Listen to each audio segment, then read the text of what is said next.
In this episode, we talk about one of the most important things that make a job in the software industry so appealing: the money. We'll break down the factors that contribute to the overall total compensation of a job in the tech industry.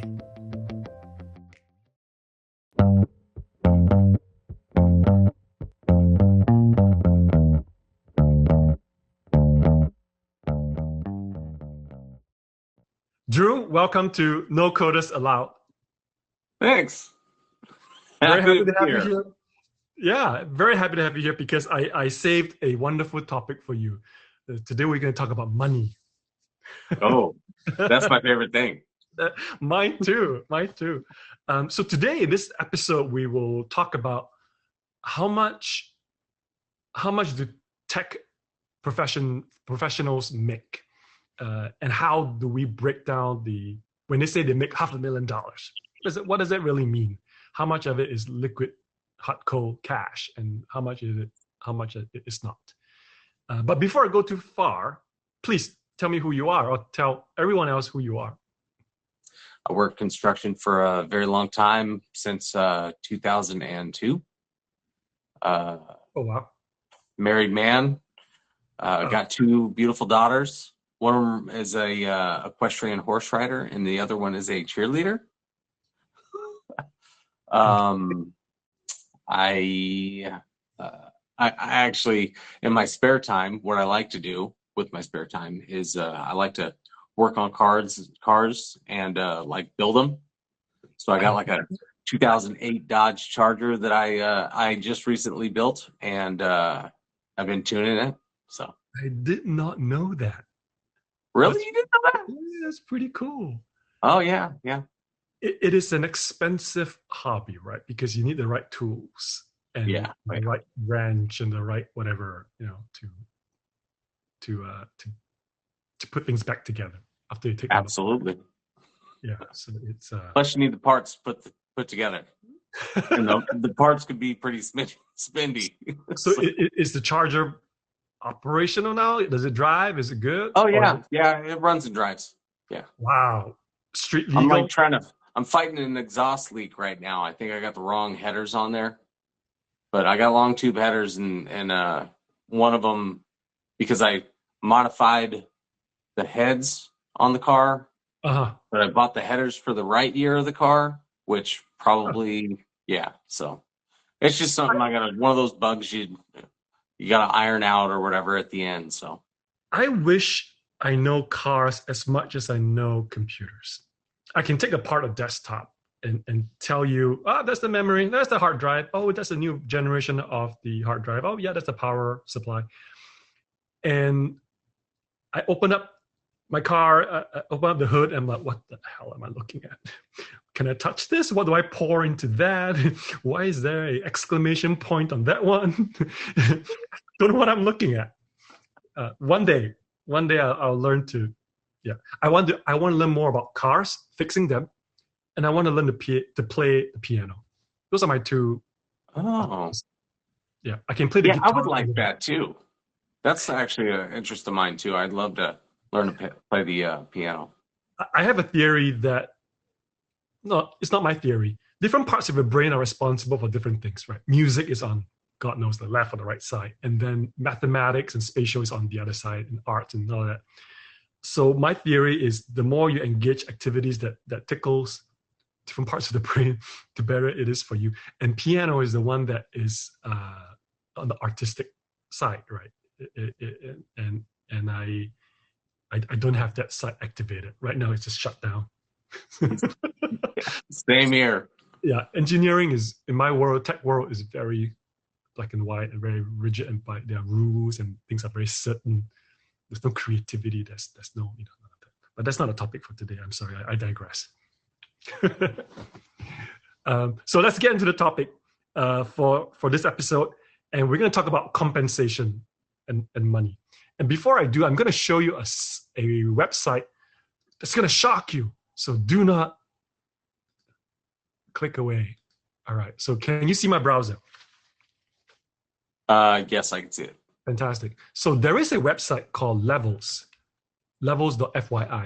And Levels.fyi is a website maintained by someone on a voluntary basis. And what this person or this group does is it tracks the salary of various tech roles across various pretty well-known companies.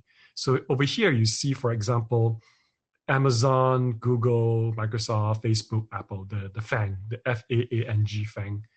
And so right now, Amazon, Microsoft, and Nordstrom is selected. And they are they're taking data from people who submitted anonymous survey. They say, hey, I am a level 60 at Microsoft, and this is how much I make. And they collect a lot of these data. And they try their best to match across levels. So in the tech industry, there are various levels. You start at Amazon at SDE, or a software development engineer 1, like level 1. At Microsoft, that's equivalent to a level 59 of 60. They would call you a software development engineer. And at Nordstrom, they call you software engineer 1, software engineer 2. So if you click into it, it tells you the breakdown or the average of how much a entry level software engineer makes. So in this case, the salary, which is the base salary, is 136K. The stock per year is 36K, and the bonus is 10. So the total is 183K. So that is for someone straight out of college. That's pretty good, to hit, to touch 130, 136 out of college is pretty amazing. Oh yeah. Yeah, but this is a software engineers. Software engineers obviously are known to have a higher salary, but you can swap over to like product manager, and some of them product manager do pretty well. Product designer not paid as well. I'm not saying it's right or wrong, just say they don't get paid as well. So let's go back to, say, a software engineer. Now, if you get higher up, right about this band here, you are like a senior. So you see senior 63 for Microsoft, senior over here for Nordstrom, senior software engineer 1. So at this level, you should be making, 160 to 170K base salary. And your stocks per year is this much, and then your bonus is that much. So now you definitely broke through 200K as the total compensation. Some people like to talk about total compensation. Some people just like to talk about base salary. So when someone claims that they make over $200,000 a year, they may be factoring in a bunch of stuff that is not just the base salary. It's made up of a bunch of stuff. So when I first saw this, I was half depressed and half impressed, because some of these guys, let's say you go up to a let me kill Nordstrom, put him on Facebook, because they are known to pay really well. So an E6, E7 is pretty high up. So someone at that level is making $1.2 million total compensation with a base salary of 310. That is pretty good. And every year they have almost $1 million of stocks vesting. And we'll talk about that in a second. So that is incredible, right? It's a lot of money, a lot of money. There is a funny research that came out recently. I think it's more informal than a proper university research. They found that these Silicon Valley technical folks who make a lot of money, and they drew a line. They sort of mapped their generosity to how much money they make. So one would think that if I'm making 300K a month, when I go out with dinner with my old friends from school, or my my church friends, or whatever, like I'll pick up the bill. Like, no issues, right? You would think that would be the case. It turns out to be the opposite. The more money they make, the more stingy they become. the less money they make, the more generous they become, and they take the tab, and they pay for dinner, they buy concert tickets and invite their friends as a gift, And I thought that was quite funny. So I guess making a lot of money doesn't mean that you are a better friend. So I'm a very good friend then. Yeah, I know. I was thinking, man, it actually gets me to thinking. I have this friend that I thought that he made a lot of money, but maybe he didn't. He took me to his beach house. It was, I could be wrong. I'm not really 100%, but yeah. Question pretty generous guy. Is he a generous guy? And he is, right? So I think he is. He's making shit. Yeah, he has no money because he's a nice guy, so he has no money. Yeah, don't hang out with him. You're wasting your time.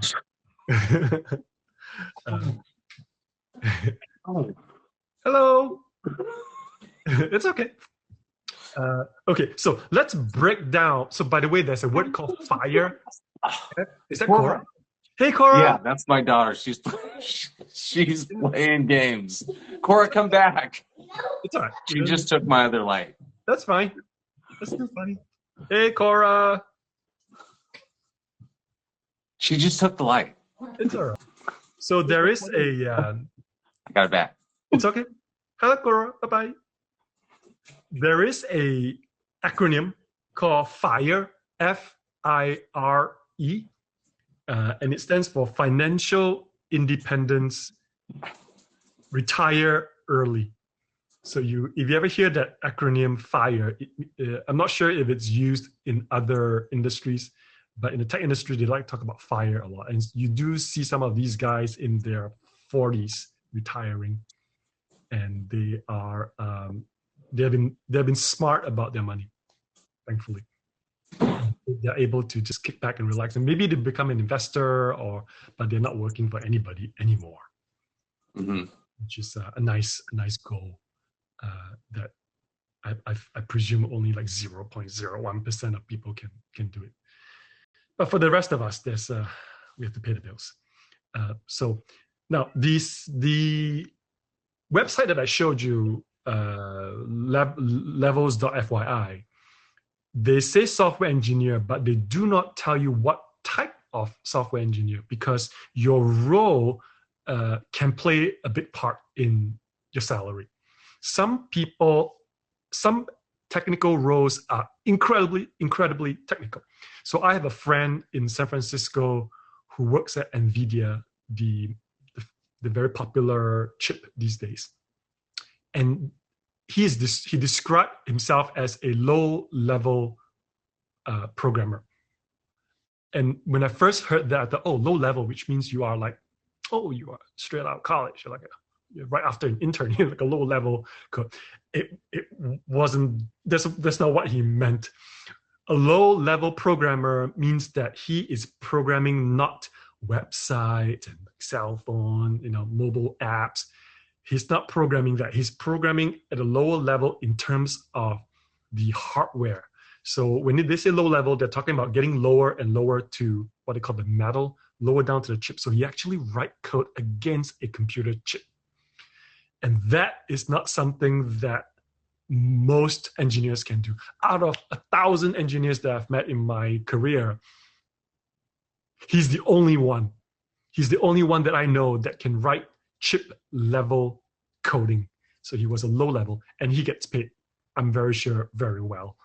On top of that, yeah. Is that kind of code, is that different? Yeah, 100%. Like it's like totally a different, like there's Java and there's other kind of codes or whatever, but it's not that. Yeah, you heard of Java, JavaScript, maybe you mingle with too many Microsoft people, you heard of .NET and things like that. Those are programming languages that you would use to create websites, apps, business apps and things like that. Those are quite easy. Once you get lower and lower and lower, you start to hear people use like C and very hardcore languages. And I'm sure if I look at them, they won't even look English to me. I'll be like, what does this line do? It requires an Einstein to really code against a chip. So that is folks like him get paid a lot, and deservedly so, because his work is very, very difficult, and he's in very high demand. Then there are those who they may describe their role as technical, but they aren't my friend David, right? They are writing code that maybe process some data and move it from A to B. Very simple data analytics, very easy work. Not easy, it's still hard, but easier than writing coding that controls a microprocessor. So your role matters a lot. These days, a lot of job applicants are eyeing for AI or ML labeled jobs. So the jobs say AI engineer or ML engineer. Are you familiar with those terms? AI, ML, and all that. So obviously AI is artificial intelligence, right? With all the ChatGPT stuff going on. So a lot of companies are looking for AI software engineers who have a specialty in AI. ML is machine learning. They're almost the same. They both require a different skill set, a different kind of knowledge than someone who builds a website, someone who manages a database and make sure the data is stored correctly, someone who can write a program that can move cryptocurrency. They're all very different skill set. These days, a lot of it is AI based.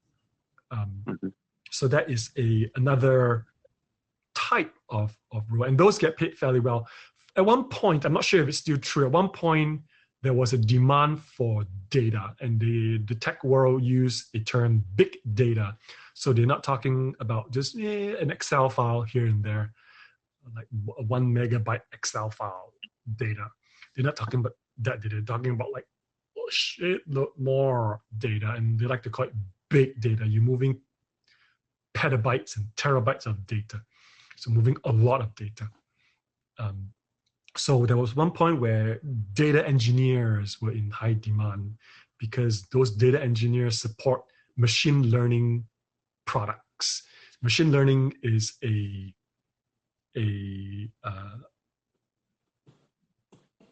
system that needs a lot of data. So in order for the machine learning to work, to give you useful information for your business, you need to feed it data. And you cannot just feed it clean. You cannot just feed it data that you copy and paste and just give it to it. You have to prepare it, clean it up, make sure it's very clean. So your prediction will be as good as your data is clean. So those jobs were in high demand. These days, some of those jobs may have been affected negatively by what AI can do. Because if I can automate what you do for me, why would I hire you? I can just have AI do it. So that's role. So your role affects that base salary. So the company will say, well, you are a regular run-of-the-mill engineer. We'll pay you this much. Oh, you are a machine learning engineer. You are a data engineer. We're going to pay you a little bit more. So so that matters a lot. Your domain, the domain that your company is in, matters a lot as well. So for example, if you are in nonprofit, for example, you can expect pound for pound to be paid less, right? Because the nonprofit is not exactly there to make sure that to give you a lucrative career, right? They have a cause that they are going after. If you are working for a public company, they tend to have a bit more money.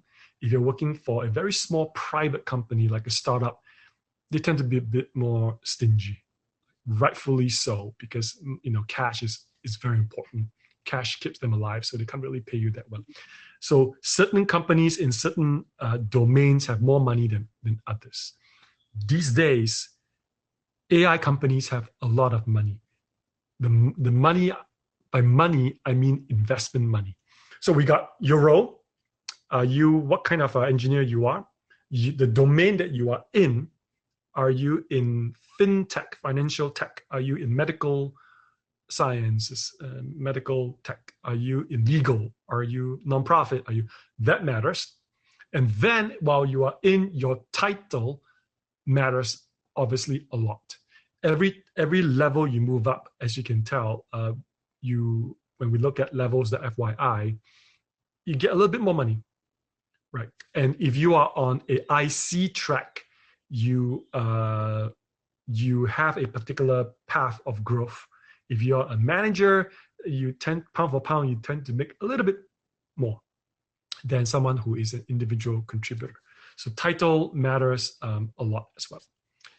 The other factor in someone's base salary is years of experience.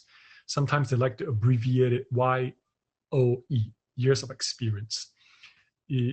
For someone who is a senior engineer, we're looking at 5, 6, 7, 8 years, that kind of a range.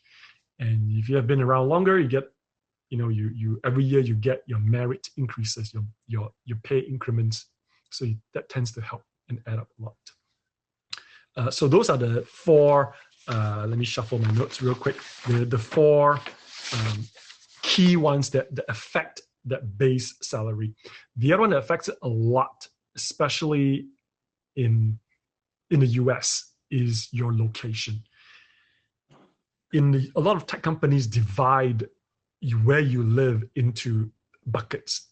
There is the HCOL, high cost of living, medium cost of living, or mid cost of living, and then there is the low cost of living, LCOL. So depending on your geography, that can impact your base salary. So when I was at Microsoft, the person with the same role, rank, years of experience, same domain as I do, working in Silicon Valley, probably made another $20,000 more. It's just to account for cost of living, I guess. Okay. Yeah, so that is that impacts it a lot.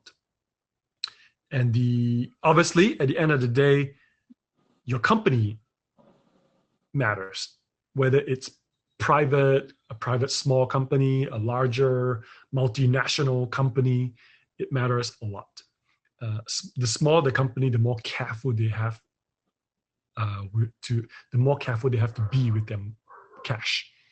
Right? They have to project out like, we can keep things afloat.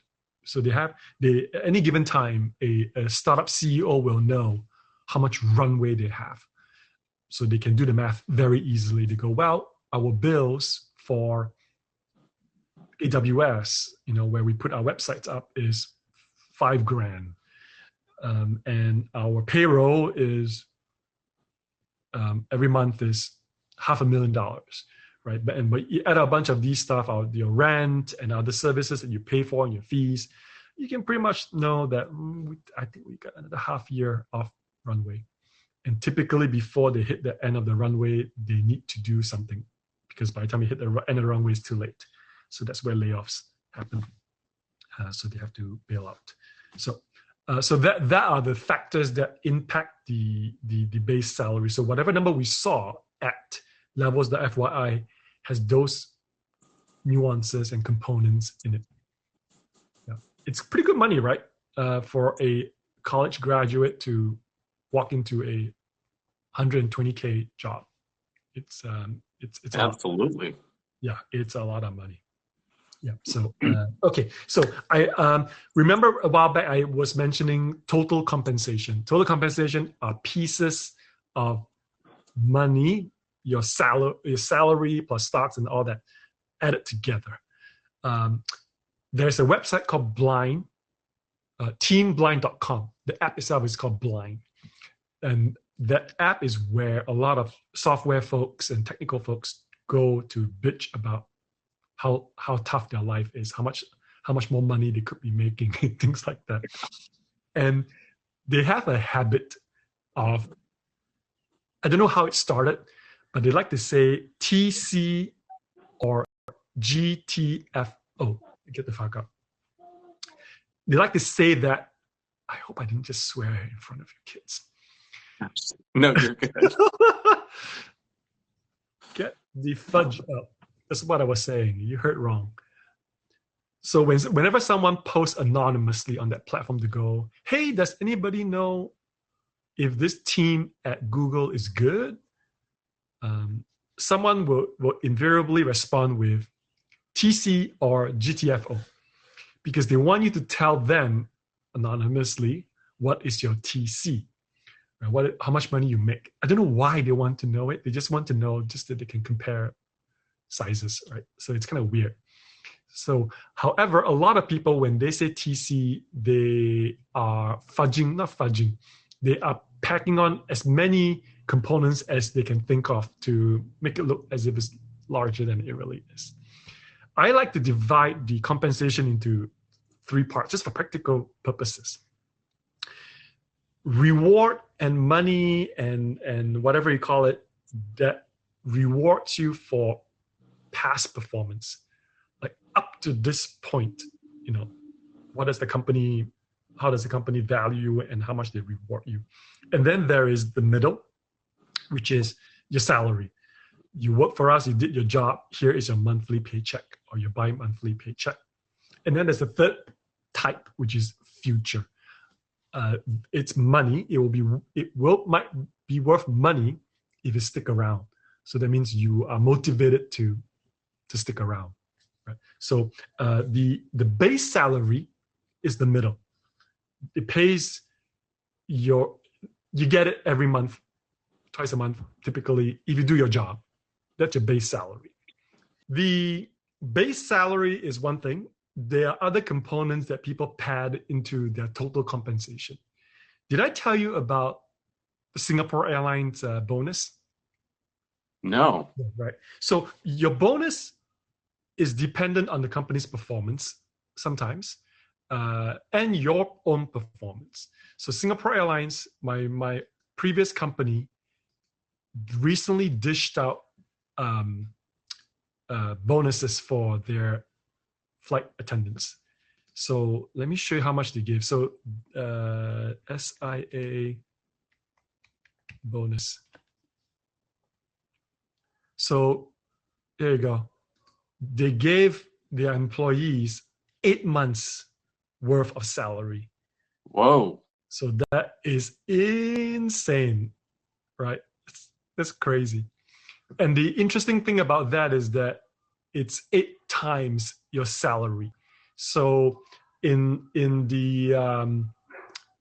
back at our math, it's 8 times your base salary. So if your base salary is 100K, then it's 8 times 8 months of it, 8 months worth of it. And if you took any time, sometimes they call it base eligible salary. So if you join in the middle of the year, 6 months in, then you get 6 months, worth, right? There's a cap. And if you took time off, if you took parental leave for 3 months, then your yearly base eligible salary is like 75% of it.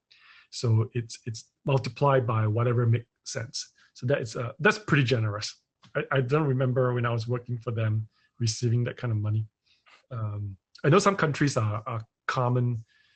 Some countries do the 13-month bonus, but that's just 1 month worth of salary. That's the first time I heard of like an 8 months salary. So that's pretty sweet. So in Blind, teamblind.com, in Blind, there's a lot of people who pad their total compensation with other things that are monetary, but isn't exactly on your paycheck in a way. And one of the things that they do is they pad on their sign-on bonus. There are companies, pre-pandemic, companies are very generous, and when they make you an offer for a job, they throw in a sign-on bonus. And the sign-on bonus could be 20K, 10K, 5K, 50K. If you're really high ranking, it could be more than that. So putting that in doesn't quite make sense because that's not what you make yearly. It's a one-time payment, if you will. Other people may throw in things like relocation. They say, well, this company hired me from Cincinnati to Seattle, and they paid $25,000 worth of relocation, my flights, my blah, blah, blah. So I'm going to add that in as my first year's compensation. So that's not quite accurate as well. So sometimes people do pad their paycheck, the pay stub, if you will. I'm not dissing, or I'm not devaluing these packages, these benefits. It's a lot. These days, companies don't pay for relocation as much anymore. I know when I moved from the East Coast to the West Coast, I'm quite sure Microsoft paid upwards of 10 to 15K to move my junk from one coast to the other coast, and pay for my flight ticket, and pay for me to find housing for the first 3 months. So that is money that I don't have to pay. So it is worth something. Medical insurance is another one. If I were to go get medical insurance by myself, outside of work, it could cost me 15 grand, 16 grand, 20 grand a year. So most companies would pay for that. So that helps a lot, because money that they pay for you don't have to pay. So that shaves off quite a bit. So whether you want to count that as compensation is debatable. Right. The other piece that's significant is the one that repeats at least for 4 years after you join, and that is the equity. If you join a large public company, very likely they'll give you stocks. And there are two versions out there. One is typically called the RSU, Reserve Stock Units, and the other one are called stock options. The reserve stock units are shares. They are equity of the company that the company gives to you. However, it's very common for them to set a 1-year vesting schedule, or rather 1-year cliff. So during the first year, if you do not get fired, if you do not leave, when you hit that 1-year mark, 25% of what they gave you will vest. And once they vest, assuming it's a public company, once it vests, you can sell it. It can sell, it can cash out, take the money. And the rest of the 75% of the time of the 4 years, the year 2, year 3, year 4, they will divide the vesting schedule, maybe monthly, maybe quarterly. So if you want to see more and more money that you can cash out, then you stick around. So that's the way it works. It is good because right off the bat, as soon as it vests, it's worth something. The other thing that they gave you, the other flavor of that is the stock options. Stock options work a little different. Have you looked into the difference between these two? Is that something that's common in like the construction world? It just started for me because I actually transitioned from being out in the field to like being more, I guess if you could think of it as like blue collar, white collar.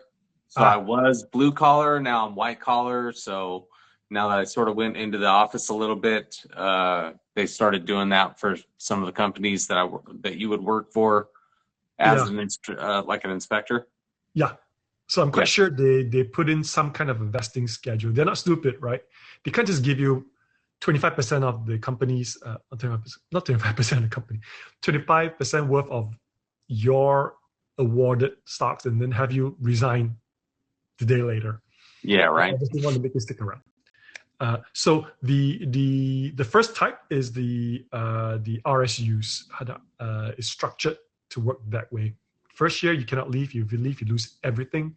After the first year, you get 25%, and then subsequent 75% are spread out over the next 3 years. Stock options have that same structure. You leave early, you get nothing. And you stick around, you get incrementally more.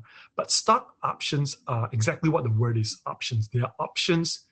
It's an option for you to buy the company stock at a particular value. So let's say they internally say, oh, my company is worth $10 today.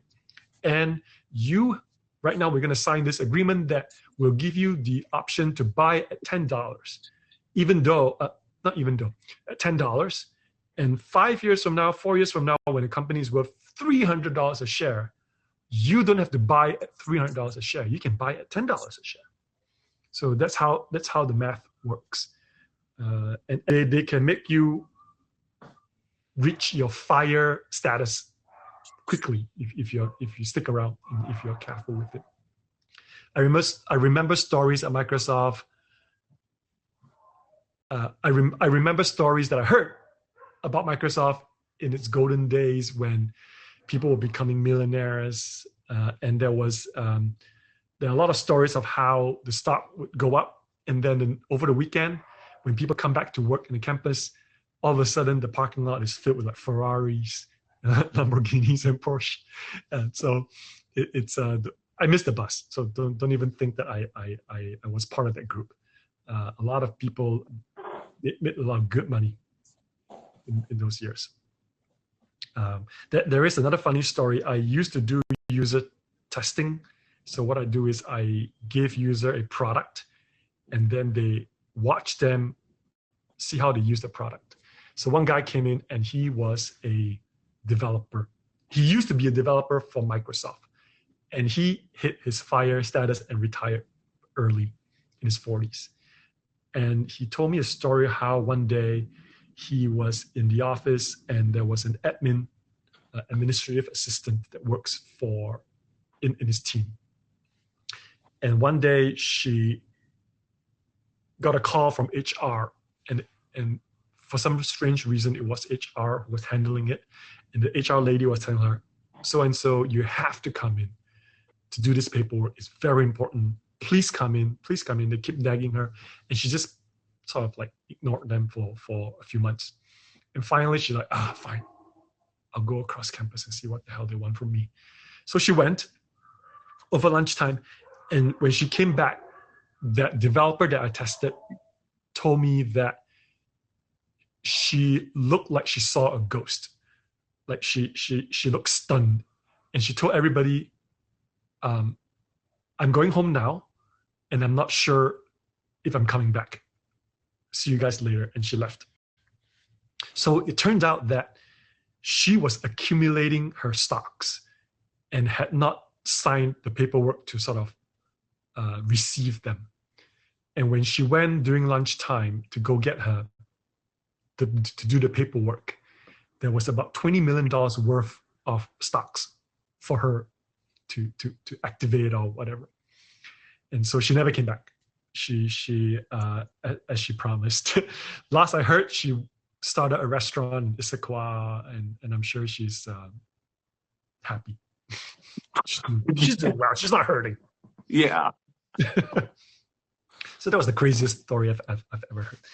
And obviously the stock story, the equity piece can have a not so happy story. There's a lot of startup founders who sold too much of their company for investment money.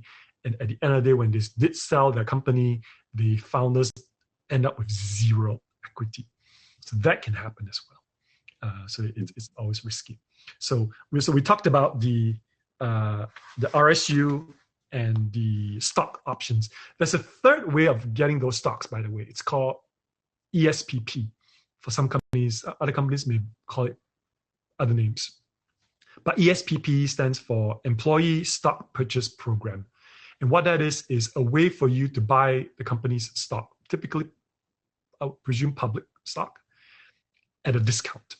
So at one point, Microsoft allowed folks to set up their paycheck such that it would deduct X amount of dollars to buy that much worth of Microsoft stock at 90% discount. And once you buy them, they don't have to vest because you paid money for it. So you can turn them around within days, I think, and sell them if that's what you want, if that's the profit that you think you want to make. So ESPP is another component. So we talked about the vesting, 1 year cliff, very, very common. That is why there is, if you look at the attrition of a company, especially a startup, at the 4th year, there's always very high attrition because everybody have reached their end of their complete vesting. And there's no more reason to stay.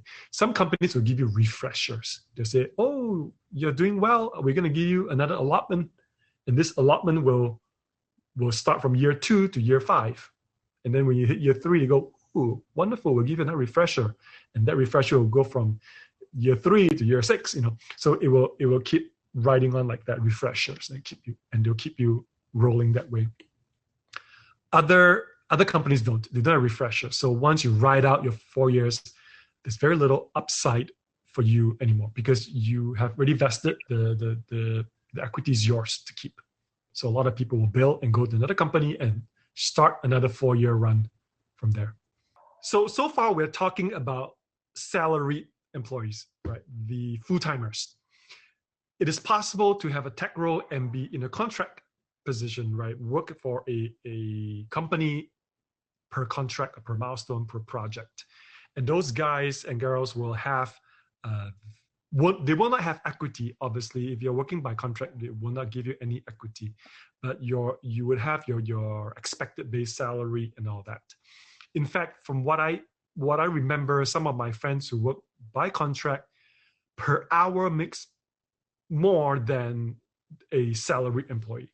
So a salary and a medium mid-range engineer may be making 75, 80, 90 bucks an hour. And a contractor can ask for 200 bucks an hour. And obviously there are tax implications and in the US it's W2 versus 1099. So you pay I think you pay a bit more tax as an independent contractor than someone who is on a what they call a W2. So there are some pro and cons. The one advice, by the way, I would give a contractor developer or a person who does a tech work via contract is to make sure that you spell out exactly whether you are paid by the hour or by milestone, and never intermingle them. I've seen too many friends who got into a situation where they are too eager to lock in a fixed rate because everybody wants a guaranteed salary. I want to know I'm making $3,000 a month. I want to know I make exactly $5,000 so I can plan my life. However, the company that's hiring you may be more interested in milestones. They want to get their Android app out. They want to get the iOS app out. So if you lock yourself into being paid on a regular basis, when you hit the end of the month and the iOS app is not ready, they're going to blame you to go, whoa, I pay you this much money and my Android app is still not ready. What's going on, dude? So in that case, it's better to strike an arrangement where you tell them 50% upfront and then 50% when you are completed or something like that, where you are paid by milestone. When you deliver, you get paid. So there's no way for them to keep piling on like to-dos, like a laundry list of things for you to do and then blame you at the end of the month or when the deadline hits to tell you that, hey, where's my website? So that is the negative side of contracting work. So Drew, we have come to the end of the episode where I like to sign off with 3 things that I call 3 facts, 2 myths, and 1 opinion. So can I share my wisdom with you? Absolutely. If there are wisdoms at all. So the first one is 3 facts. The fact number 1 is equity doesn't pay bills. The last time I checked, you cannot go to the utility company and go, yeah, here is 500 pieces of bullshit ether coins, So that is true. So you got to be doing your math correctly. Don't get too impressed when they tell you, we're going to give you bazillion dollars worth of equity. It doesn't pay bills. That's fact number 1. Fact number 2 is that we covered this already, that a lot of the TC, total compensation that people report, are not entirely accurate. They could be padding on a lot of things. So that said, the recruiters do the same thing where they tell you, oh, come work for us. Your total compensation will be $1 bazillion. and like you have to ask, what is the breakdown? What's my base? What is the salary? What's my bonus? And can we define that as like the ceiling, or are we saying guaranteed, or is it discretionary, right? And that's fact number 2. Fact number 3 is that this day and age and today in this climate, lowball offers are very, very common, which means they are paying you less than what you would have been paid pre-pandemic. And that is a fact that a lot of us are grappling with. They are not shortchanging you. It's a supply and demand thing. And a lot of companies are resorting to hiring from outside of the US or hiring from another country that pays less. So that is a fact that we cannot escape from. So those are 3 facts, and they're all quite painful to hear. Now, 2 myths. The first myth is bonus is guaranteed. We talked about that. The key word to look for is discretionary. Don't be impressed when you receive a job offer and they say your eligible bonus is $50K a year, dependent on company's performance and your performance, and it's discretionary, and if we feel like it. So that also doesn't pay bills, right? Promises doesn't pay bill until I see it in the bank. So that's myth number 1. It's not guaranteed. Myth number 2 is that executive titles like VP and regional director and head of this, head of that, they make more money than everybody else. There is some correlation, but not quite true. So you can have a VP of a medium-sized company who's making less money than a very senior engineer at Google. So a VP could be making less than you. Now, some of them may have sweeter packages and sweeter deals, but not by far. They just have more responsibility, and they have a wider scope, and they have more people reporting to them. So that the myth that they always make more money is not entirely true. Now we're down to our the last bit, and that is opinion. This is my opinion, and I reiterate all the time that it is my opinion, may not be true. If you don't like it, go run your own show and have your own opinions. But this is my opinion. When you evaluate an offer from a prospective employer, look at the base salary and ignore the rest for the moment, and ask yourself if that base salary can sustain your lifestyle. If you're the type that needs to spend $2,000 a month fixing cars, or whatever it may be, you have to ask yourself, is this enough for me? You cannot count on possible bonuses, right? You cannot count on those potential, that, I heard that the company is going to go IPO. I heard that some other company is going to buy this company, and we're going to be rich. You cannot base your life on that. So you have to look at the base salary and ask yourself, is this enough for me and my lifestyle and my bills and my rent and all that? Anything else that comes in that falls in line, and the stars are aligned for you, you get your fat bonus and all that, then wonderful, right? You can put that swimming pool in the backyard when you see the money. But other than that, you have to lock into just the bonus. Just the salary, just the base salary.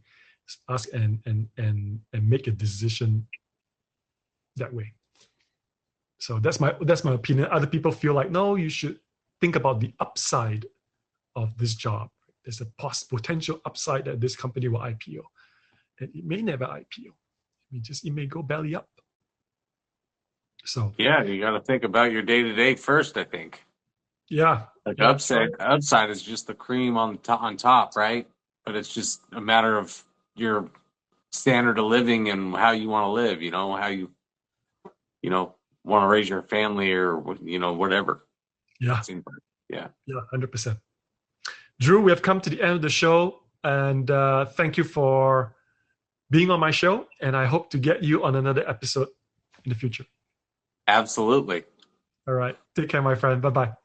Thanks so much. Bye.